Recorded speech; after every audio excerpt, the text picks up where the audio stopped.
സുമയ്യ ബീവി മക്കയിലെ ചുട്ടുപഴുത്ത മണൽത്തരികളിൽ വിശ്വാസത്തിന്റെ കരുത്തുകൊണ്ട് ചരിത്രം രചിച്ച ഒരു സ്ത്രീയുടെ കഥയാണിത്. മക്കയിലെ സൂര്യൻ അന്ന് പതിവിലും കൂടുതൽ ക്രോധത്തോടെ ജ്വലിച്ചു നിൽക്കുകയായിരുന്നു. ബദഹ എന്ന മണൽപ്പരപ്പ് ഒരു കനൽക്കടലായി മാറിയിരിക്കുന്നു. ആ കനലിന് മുകളിൽ ചുട്ടുപഴുത്ത ഇരുമ്പ് കവചങ്ങൾ ധരിക്കപ്പെട്ട 3 മനുഷ്യർ, യാസിറും ഭാര്യ സുമയ്യയും അവരുടെ മകൻ അമ്മാറും. വർഷങ്ങൾക്ക് മുമ്പ് യമനിൽ നിന്ന് തന്റെ സഹോദരനെ തേടി മക്കയിലെത്തിയതാണ് യാസിർ. അവിടെ അബു ഹുദൈഫയുടെ സംരക്ഷണത്തിൽ കഴിയുമ്പോഴാണ് അദ്ദേഹം സുമയ്യയെ വിവാഹം കഴിക്കുന്നത്. സുമയ്യ കറുത്ത വർണ്ണമുള്ള അബസീനിയൻ പാരമ്പര്യമുള്ള ഒരു എത്യോപ്യൻ വംശജയായിരുന്നു. പ്രവാചകൻ മുഹമ്മദ് സല്ലല്ലാഹു അലൈഹി വസല്ലം ഇസ്ലാം മതം പ്രചരിപ്പിച്ചു തുടങ്ങിയ കാലത്ത് തന്നെ സുമയ്യ ബീവിയും കുടുംബവും ഇസ്ലാം സ്വീകരിച്ചു. ആദ്യമായി ഇസ്ലാം സ്വീകരിച്ച 7 പേരിൽ ഒരാളായിരുന്നു അവർ. മക്കയിലെ വലിയ ഗോത്രങ്ങളുടെ സംരക്ഷണമില്ലാത്ത എളിയ കുടുംബമായതിനാൽ ഇവർ വലിയ പീഡനങ്ങൾക്ക് ഇരയായി. അവരുടെ കണ്ണുകളിൽ എപ്പോഴും ഒരു നിശ്ചയദാർഢ്യമുണ്ടായിരുന്നു. അവർക്ക് ജനിച്ച അമ്മാർ വളർന്നു വലുതായപ്പോൾ ഒരു പുതിയ സന്ദേശവുമായാണ് വീട്ടിലെത്തിയത്. ഉമ്മ, അബ്ദുള്ളയുടെ മകൻ മുഹമ്മദ് പറയുന്നത് നാം ഒന്നാണെന്നാണ്. കറുത്തവനെന്നും വെളുത്തവനെന്നും ഉടമയെന്നും അടിമയെന്നും വ്യത്യാസമില്ലെന്ന്.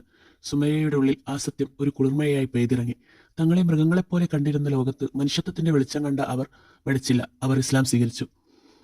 ഈ വാർത്ത കാട്ടുതീ പോലെ പടർന്നു. ഖുറൈശികളുടെ ക്രൂരതയുടെ മുഖമായ അബൂജഹലിന് ഇത് സഹിക്കാനായില്ല. തന്റെ അടിമത്തത്തിൽ കഴിഞ്ഞിരുന്നവർ മറ്റൊരു ദൈവത്തെ ആരാധിക്കുകയോ? അവരെ മക്കയുടെ നടുമുറ്റത്തേക്ക് വലിച്ചയച്ചു.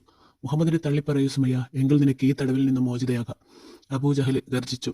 ശരീരത്തിൽ നിന്ന് തൊലിയുരയുന്ന ചൂടിലും സുമയ്യയുടെ ചുണ്ടുകൾ മന്ത്രിച്ചത് ഒരേ ഒരു വാചകമായിരുന്നു: അഹദ് അഹദ്, അള്ളാഹു ഏകനാണ്. ആവി കടന്നുപോയ പ്രവാചകൻ മുഹമ്മദ് നബി സല്ലല്ലാഹു അലൈഹി വസല്ലം വേദനയോടെ ആ കാഴ്ച കണ്ടു. ആ കുടുംബത്തിന്റെ സഹനത്തിന് സ്വർഗം പ്രതിഫലമായി നൽകപ്പെടുമെന്ന് അദ്ദേഹം അവരെ ആശ്വസിപ്പിച്ചു. പ്രവാചകന്റെ വാക്കുകൾ കേട്ടപ്പോൾ സുമയ്യയുടെ മുഖത്ത് പുഞ്ചിരി വിരിഞ്ഞു.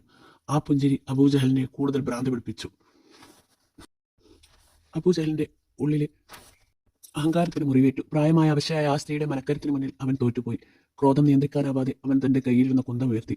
സുമയ്യ ബീവി ആകാശത്തേക്ക് നോക്കി. അവിടെ അവർക്കായി സ്വർഗവാതിലുകൾ തുറക്കപ്പെടുന്നത് അവർ ദർശിച്ചു കാണണം. ക്രൂരനായ അബൂജഹലിന്റെ കുന്തം അവരുടെ ഹൃദയത്തിലേക്ക് ആഴ്ന്നിറങ്ങി. മക്കയുടെ മലരാഴിണത്തിൽ ആ ആദ്യ രക്തത്തുള്ളി വീണു.